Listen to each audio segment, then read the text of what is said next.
പലപ്പോഴും ആൾക്കാർ എന്തിനാണ് അങ്ങനെ ചെയ്യുന്നത് എന്നുള്ളത്. ഇപ്പോൾ മോളെ പിൻ പോയിന്റ് ചെയ്ത് ഇത് ചെയ്യുക,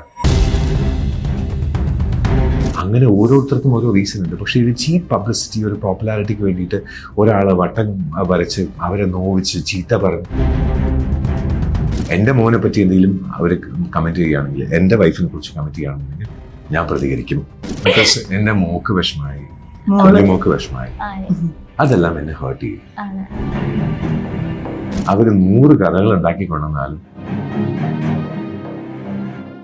അത് എനിക്ക് എന്നെ മനസ്സിലാക്കാൻ തയ്യാറാണ് എന്ന് മനസ്സിലാക്കി എന്നൊന്നും ആരും പറയണ്ട. ബിക്കോസ് ആർക്കും ആരും മനസ്സിലാവത്തില്ല എന്തിനാണ് നമ്മൾ ഒരു നിമിഷം ഇങ്ങനെ ചെയ്യുന്നത്. Probably we might get A hint, അല്ലെങ്കിൽ ഒരു ക്യൂ, അത്രയേ ഉള്ളൂ. ജീവിതകാലം മുഴുവൻ കഴിഞ്ഞാലും പിന്നെയും നമുക്കറിയാത്ത കുറേ ഫാസറ്റ്സ് ഉണ്ടാവും അങ്ങോട്ടും ഇങ്ങോട്ടുമൊക്കെ.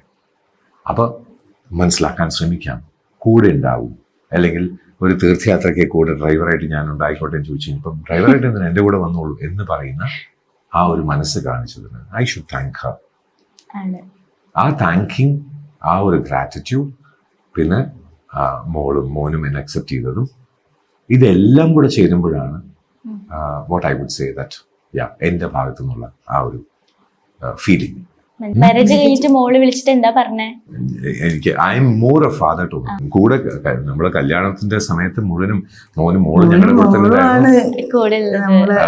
പ്രോബബ്ലി ഇപ്പൊ സോഷ്യൽ മീഡിയ നോക്കുകയാണെന്നുണ്ടെങ്കിൽ ഈ കല്യാണത്തിന്റെ ഇടയിൽ എന്റെ 300 രൂപയുടെ ചെരുപ്പ് പോയി എന്ന് പറയുന്നത് എന്റെ മോൻ. പിന്നെ വളരെ നല്ല രീതിയിൽ സംസാരിക്കും. പലപ്പോഴും ആൾക്കാർ എന്തിനാണ് അങ്ങനെ ചെയ്യുന്നത് എന്നുള്ളത്. ഇപ്പൊ മോളെ പിൻ പോയിന്റ് ചെയ്ത് ഇത് ചെയ്യുക, what are they trying to achieve? എന്താണ് ഇതിലൂടെ അവർ നേടുന്നത്? ഒരു cheap popularity? I don't believe so. അത് ഷോർട്ട് ലിവ്ഡ് ആണ്. ഏതെങ്കിലും ഒരു തുക്കട ഒരു പാട്ട് പാടിയിട്ട് ഫേമസ് ആയ ആളല്ല യേശുദാസ്. ദാസേട്ടൻ പാടിയ ആയിരക്കണക്കിന് പാട്ടുകളിലാണ് ഫേമസ് ആയത്.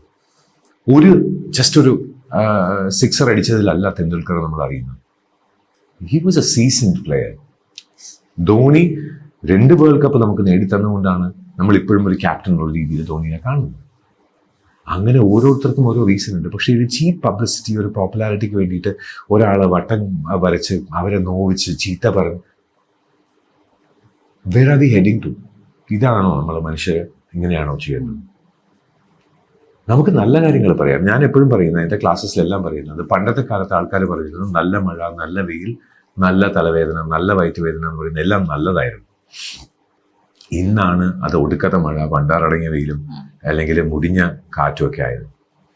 And that is exactly what is happening. അത് തന്നെ പ്രകൃതി, ഈ വാക്കുകൾക്ക് ശക്തിയുണ്ട്. That is exactly what is going to happen. എൻ്റെ മോനെ പറ്റി എന്തെങ്കിലും അവർ കമൻറ്റ് ചെയ്യുകയാണെങ്കിൽ, എൻ്റെ വൈഫിനെ കുറിച്ച് കമൻറ്റ് ചെയ്യുകയാണെന്നുണ്ടെങ്കിൽ I will take the honours. ഞാൻ പ്രതികരിക്കും. അത്രയും ഞാൻ ചെയ്യുന്നുള്ളൂ. പക്ഷെ ഞാൻ പറയും, ഈ കമൻസ് എന്നൊക്കെ പറഞ്ഞാൽ ആരും എന്തോ ചെയ്തിട്ട് പോട്ടെ. Does it change her life? Does it change Har? ഇല്ല. ഞാൻ മാറുമോ? ഇല്ല.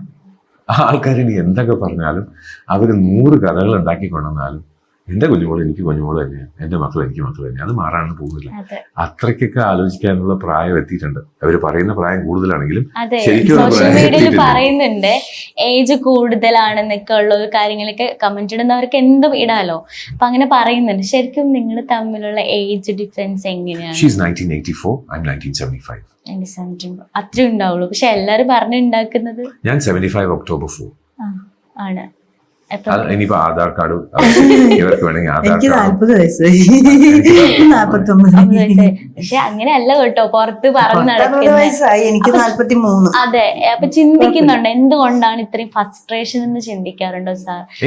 കല്യാണം അല്ല അങ്ങനെയല്ല, പുറത്തേക്ക് കമന്റ് ഇടുന്ന ആൾക്കാർ എന്തിനാണ് ഇങ്ങനെ കമന്റ് ചെയ്യുന്നത്? അവർക്ക് ഇപ്പോ കോവിഡ് വന്നപ്പോ എന്തുകൊണ്ടാണ് ആൾക്കാർ കോവിഡ് വന്നു നമ്മൾ ചോദിക്കുന്നുണ്ടോ? ഇല്ല, കോവിഡ് വന്നു, അതുപോലൊരു രോഗം. അത്രേ ഉള്ളൂ അല്ലേ? ചേച്ചി എങ്ങനെ കാണുന്നത് ഈ കോൺട്രവേഴ്സി ഒക്കെ കേട്ടപ്പോ തോന്നിയത്? സങ്കടം ഉണ്ടായിരുന്നു. സങ്കടം ഉണ്ടായിരുന്നു. ആദ്യം കല്യാണം കഴിക്കുന്നതിന് മുന്നേ പറഞ്ഞത് ഇങ്ങനെയൊക്കെ കമന്റ്സ് വരും, ഒന്നും മൈൻഡ് ചെയ്തതെന്ന്. പക്ഷെ ഏറ്റവും ആദ്യം മൈൻഡ് ചെയ്തത് ഞാനായിരുന്നു. എന്റെ മോക്ക് വിഷമായി, മോക്ക് വിഷമായി, അതെല്ലാം എന്നെ ഹേർട്ട് ചെയ്യും. ഞാൻ പറയുന്നത് I trust in the karmic cycle. ഈ എഴുതിയവർക്ക് അങ്ങനെ ഒരു അനുഭവം വരുമ്പോൾ താങ്ങാനുള്ള ശക്തി കിട്ടട്ടെ എന്ന് മാത്രം ഞാൻ അതെ. പറയും. Because they don't deserve it. എന്നിട്ട് ഞാൻ പറയുന്നു അവർക്ക് ഇങ്ങനൊരു കമൻറ്റ് വരാതിരിക്കട്ടെ. കാരണം എനിക്ക് ഓരോ ശ്വാസത്തിലും കഴിച്ചു അപ്പാൻ ചോദിക്കുന്ന എൻ്റെ മകൾ, അപ്പ ഗുഡ് നൈറ്റ് എന്ന് പറയുന്ന എൻ്റെ മകൻ, എന്നെ കുട്ടികളുടെ അച്ഛൻ എന്ന് അംഗീകരിച്ച, എനിക്ക് ആ സ്ഥാനം തന്ന, എനിക്ക് ബഹുമാനം തന്ന, അതിന് സ്നേഹം എന്ന് ഞാൻ പറയുന്നു. അങ്ങനെ സ്നേഹിക്കുന്ന എൻ്റെ കുഞ്ഞുമോൾ. They don't deserve to be treated like this. I would say I demand respect. ഒരു സ്ത്രീയെ റെസ്പെക്ട് ചെയ്യാനും ഒരു കുഞ്ഞിനെ റെസ്പെക്ട് ചെയ്യാനും ഒരു പെൺകുട്ടിയെ റെസ്പെക്ട് ചെയ്യാനും എഴുതി പടയ്ക്കുന്ന ആൾക്കാരോട് ചോദിക്കുന്ന ഒറ്റ ചോദ്യമുള്ളൂ. ഈ ചോദിക്കുന്ന ചോദ്യം നിങ്ങളോട് ആരെങ്കിലും ചോദിച്ചു കഴിഞ്ഞാൽ നിങ്ങൾക്ക് നേരിടാൻ ധൈര്യമുണ്ടോ? എനിക്ക് ധൈര്യമുണ്ട്. Because I know what I am. എനിക്ക് തീർച്ചയായിട്ടും അറിയാം